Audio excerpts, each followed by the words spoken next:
Bom dia, mais uma manhã com Deus, priorizando a palavra de Deus. E nesta manhã do dia 8/3, nós vamos meditar de Juízes, do capítulo 1 ao capítulo 4. E que a paz do Senhor encha o teu coração nesta manhã.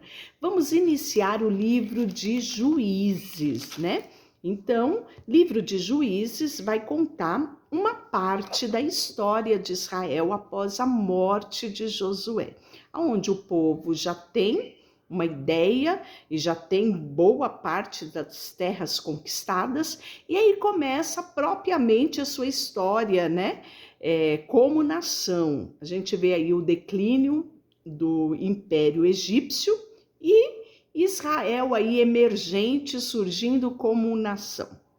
E o propósito do livro de Juízes é descrever realmente a história, as falhas do povo, né? A gente vê uma descrição com honestidade, sem tentativa aparente de esconder o fracasso de Israel, que nós sabíamos que tudo o que eles fizessem haveria consequência, ou seja, se obedecessem, herdariam terras que manavam leite e mel, mas se desobedecesse, atrairia sobre eles maldição, né? Isso estava muito claro. Então nós vamos ver que em Juízes, no capítulo 1, nós vamos ver novas conquistas pelas tribos. Começa assim: depois da morte de Josué, os filhos de Israel consultaram ao Senhor, dizendo: quem dentre nós primeiro subirá aos cananeus para pelejar contra eles? Respondeu o Senhor: Judá. Judá subirá, eis que as suas mãos entregarei à terra. Disse, pois, Judá a Simeão, seu irmão: sobe comigo, e a herança que me caiu por parte, e pelejaremos contra os cananeus, e também eu subirei contigo a tua, que te caiu por sorte. E Simeão partiu com ele. Subiu Judá, e o Senhor lhe entregou nas mãos os cananeus, os ferezeus, e feriram deles em Belzeque 10.000 homens. Em Bezeque encontraram Adoni-Bezeque, pelejaram contra ele e o feriram, aos cananeus e aos fariseus, né? Nós vamos ver que Adoni-Bezeque fugiu, mas eles o perseguiram e o prenderam, né? Os filhos de Judá pelejaram contra Jerusalém, tomando-a, passaram a fio de espada e colocaram fogo à cidade. Depois os filhos de Judá desceram e pelejaram contra os cananeus que habitavam nas montanhas do Neguebe e nas planícies.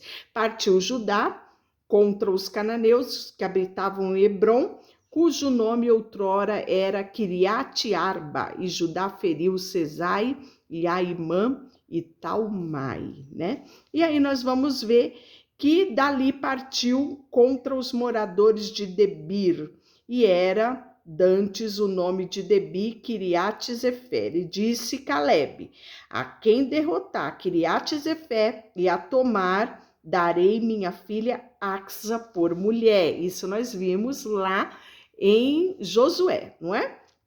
Tomou Otiniel, filho de Quenaz, irmão de Calebe, mais novo do que ele, e Calebe lhe deu sua filha Axa por mulher. Esta, quando foi, insistiu com ele para que pedisse um campo ao pai dela, e ele apeou o jumento. Então Calebe lhe perguntou: o que desejas?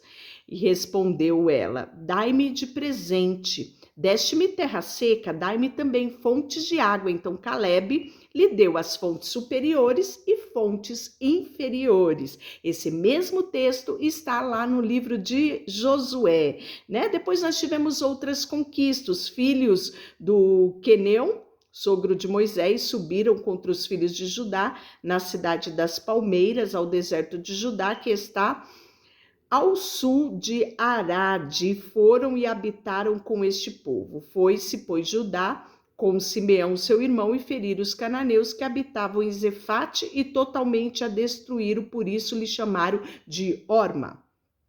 Tomou ainda Judá a Gaza, a Aquelon e a Ecrom, e aos seus respectivos territórios. Esteve o Senhor com Judá, e esse despovoou as montanhas, porém não expulsou os moradores do vale, porque tinha carros de ferro. E como Moisés o dissera, deram Hebrom a Calebe, e este os expulsou dali os 3 filhos de Anak. Porém, os filhos de Benjamim não expulsaram os jebuseus, que habitavam em Jerusalém. Antes, os jebuseus habitavam com os filhos de Benjamim em Jerusalém até o dia de hoje, né? E aí nós vamos ver logo em seguida as terras não conquistadas pelos israelitas. Manassés não expulsou os habitantes de Bet-Seá, nem os de Tanak, nem os de Dor, nem o Ibeleão, nem o Megido, todas as suas respectivas aldeias, pelo que os cananeus lograram permanecer na mesma terra. Quando, porém, Israel se tornou mais forte, sujeitou os cananeus a trabalho forçado e não os expulsou ao todo. Efraim não expulsou os cananeus. Então, você está vendo que esse povo, ele era muito numeroso, né? Então, ele pegava território de diversas tribos. Zebulon também não expulsou os habitantes de Quitrom, nem os de Naal. Porém, os cananeus continuavam com eles sujeitos a trabalho forçado. Nós vamos ver que isso vai ser uma armadilha para Israel. Logo mais, nós vamos ver aqui no livro de Juízes, né, as consequências dessa concessão que eles fizeram, né, a esses habitantes. E aí Deus vai repreender no capítulo 2, subiu o anjo do Senhor a Gigal, a Boaquim, e disse: do Egito eu vos fiz subir, os trouxe da terra que sob juramento havia prometido ao vosso pai. E disse: nunca invalidarei a minha aliança convosco. Vós, porém, não façais aliança com moradores dessa terra. Antes derribarei os seus altares, contudo não obedecestes a minha voz. Que é isso que fizeste? Pelo que também eu disse, não os expulsarei diante de vós. Antes vos serão por adversário, os seus deuses vos serão por laço. Olha só o que Deus está dizendo. Sucedeu que, falando o anjo do Senhor esta palavra, todos os filhos de Israel levantou o povo em uma só voz e chorou. Daí chamaram este lugar de Boquim e sacrificaram ali o Senhor. Havendo Josué despedido o povo, foram os filhos de Israel, cada qual para a sua herança, para possuírem a terra. Serviu o povo ao Senhor todos os dias de Josué e todos os dias dos anciões que ainda sobreviveram por muito tempo depois de Josué, e que viram todas as grandes obras feitas pelo Senhor. Faleceu Josué, filho de Num, servo do Senhor, com idade de 110 anos. Sepultaram no limite da sua herança. Foi também congregada aos seus pais toda aquela geração, e toda geração após eles. Então, 2 gerações se passaram, né? Ele se levantou e se levantou uma outra geração que não conhecia o Senhor, nem tampouco as obras que fizera Israel. Então fizeram os filhos de Israel que era mal perante ao Senhor, pois serviram aos Balaíns. Então aqui, 2 gerações depois, vem uma geração que não tem aliança com o Senhor, uma geração descompromissada, né, com o Deus dos seus pais, e eles começam a prestar culto aos outros deuses. Começaram com os deuses dos Balaíns, deixaram o Senhor Deus dos seus pais, que o tirara da terra do Egito, e foram após outros deuses, dentre os deuses das gentes que havia ao redor deles. Olha o laço aí, hein? E adoraram e provocaram a ira do Senhor, porque deixaram o Senhor para servir a Baal e a Astarote.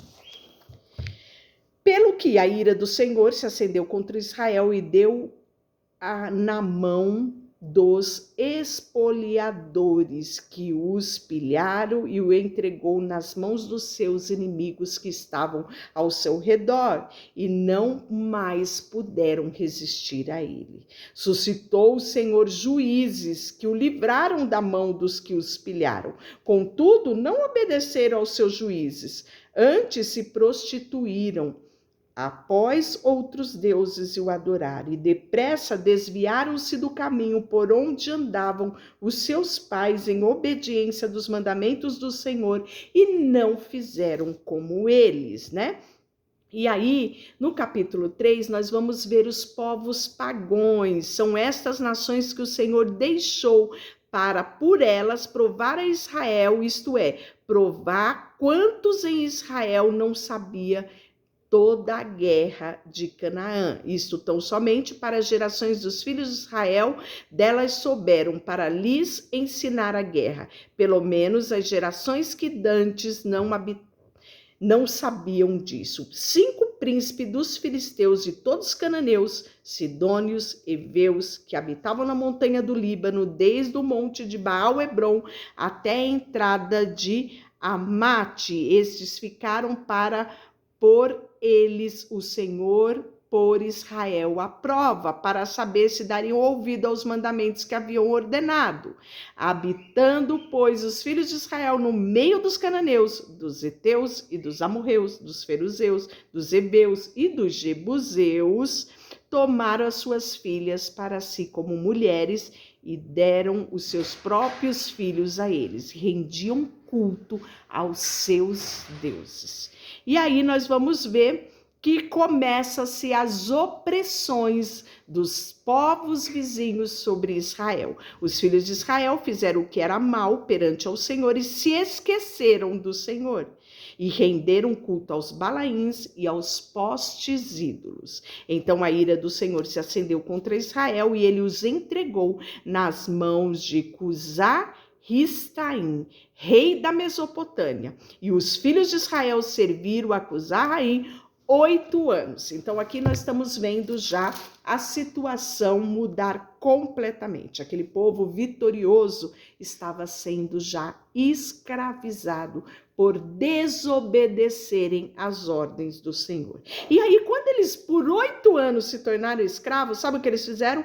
Clamaram ao Senhor, os filhos de Israel, que suscitou um libertador, que os libertou, Otiniel, filho de Kenaz, que era irmão de Caleb, o mais novo que ele. Lembra? Aquele que recebeu Axa por casamento, veio sobre ele o Espírito do Senhor. E ele julgou Israel, saiu a peleja, e o Senhor lhe entregou nas mãos a Cusá-Rataim, rei da Mesopotâmia, contra o qual ele prevaleceu. Então a terra ficou em paz durante 40 anos. Otiniel, filho de Kenaz, faleceu. E aí nós vamos ver uma segunda servidão, que é sobre Eglon. Olha só novamente. Tornaram então os filhos de Israel a fazer o que era mal perante o Senhor, mas o Senhor deu poder a Eglon, rei dos Moabitas, contra Israel, porquanto fizeram o que era mal aos olhos do Senhor. E ajuntou-se consigo os filhos de Amon, os amalequitas, e foi e feriu a Israel, e apoderaram-se da cidade das palmeiras. E os filhos de Israel serviram a Eglon por 18 anos. Então, a primeira servidão foi 8, agora 18 anos. Olha só como a coisa vai mudando. Então, os filhos de Israel clamaram ao Senhor seu Deus, né? E Deus levantou Eude para batalhar em favor deles. E aí nós vamos ver sucessivamente isso acontecer no livro de Juízes. Deixa eu orar por você. Senhor, nesta manhã colocamos diante de Ti o nosso coração, a nossa vida, tudo que somos e tudo que temos. Em nome de Jesus, amém. Deus te abençoe.